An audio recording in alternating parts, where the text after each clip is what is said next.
Fishing can be as simple or as complicated as you want it to be. For some, a cane pole, a hook, and a worm can be a completely satisfying experience. Huge. An interested fish makes it even better. Others need more accessories for their fishing. According to the United States Fish and Wildlife Service, Americans spend nearly $42 billion a year on recreational fishing. One trip to the lake shows the U.S. dollar in action. A good tackle shop can entertain a fisherman for hours. We are captivated by the challenge of fooling a fish that has a brain the size of a pea. Perhaps someday evolution will remove the primitive urge to catch a fish from our heads. That's just a theory, of course. Science has given us bass boats, electronic fish finders, invisible fishing lines, and fishing rods made out of fiberglass, graphite, boron, and unobtainium. That's the kind of thing science does best. There's just no place for a cane pole in the world of science. But there is a place where artistry and science cooperate to create something altogether worthwhile. It's called the bamboo fly rod, the ultimate cane pole. A machine cannot make a bamboo fly rod as good as the human hand. When it comes to making bamboo fly rods and violins, the laser is no match for the human eye. And the 3D printer can't compete with the human sense of touch. It's the last stronghold, people.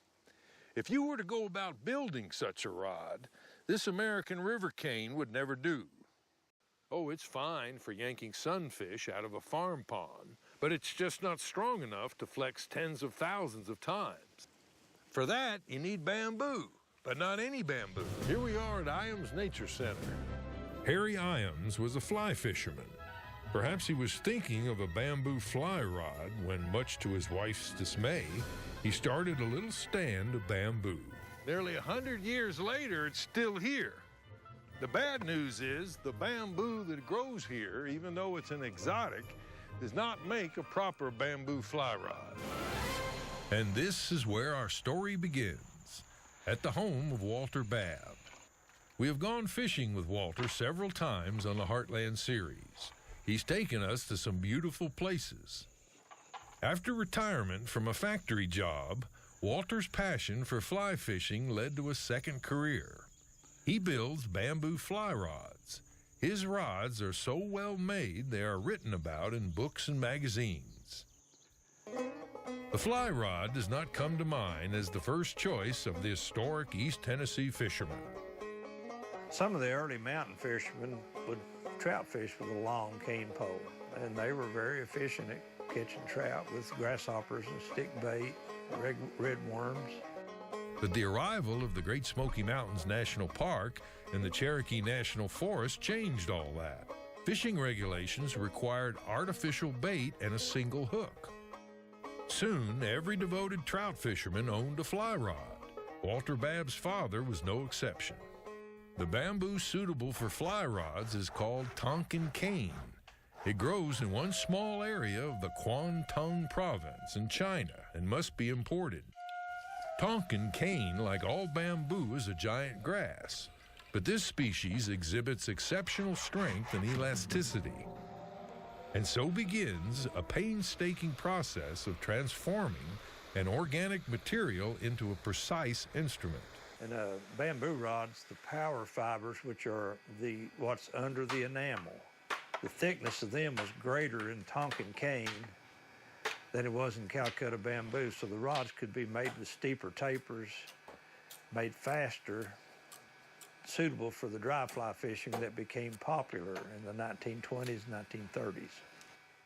Most bamboo rod segments are constructed of 6 60-degree triangular segments, precisely 60 degrees.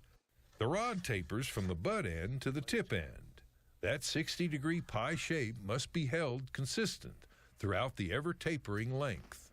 In a 2-piece rod, there are 12 individual triangular segments that must fit together perfectly. That's close. By the time the taper reaches the end of the rod, the segment is incredibly small.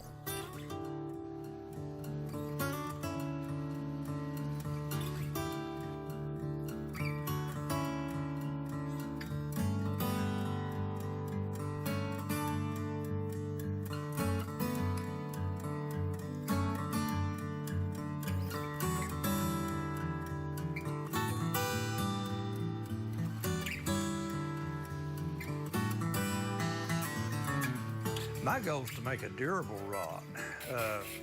After it's been glued up and straightened, I dip it in a wood preservative that I am not at liberty to name. That's one of the trade secrets. Then after it's cured, I will varnish it with Truel gunstock finish.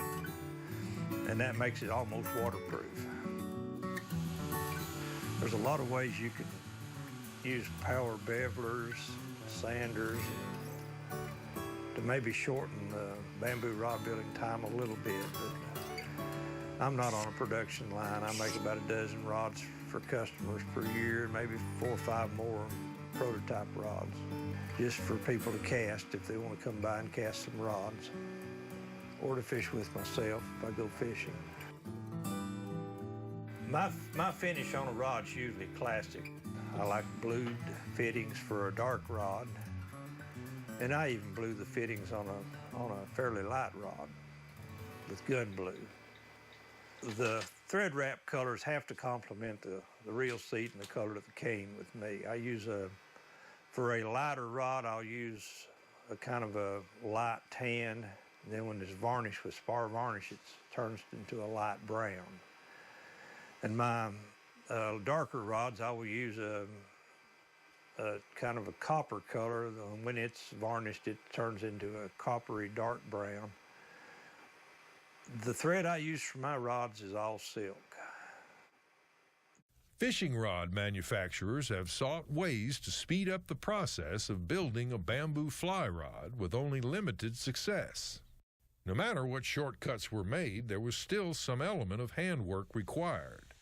I guess bamboo rods is a tradition. Trout fishing is a tradition. It's something that I've always done, don't think that much about. Just, way to go spend a couple hours and catch a few fish and forget about your other problems for a while. Fishing is still fun. Man-made materials such as fiberglass, graphite, and boron have largely replaced bamboo.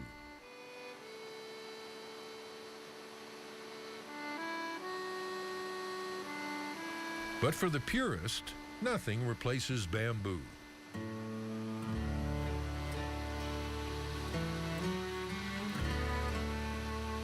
Books have been written trying to explain why that is so.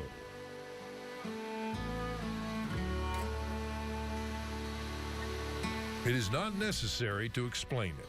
Some will never understand. The bamboo fly rod is for those that do.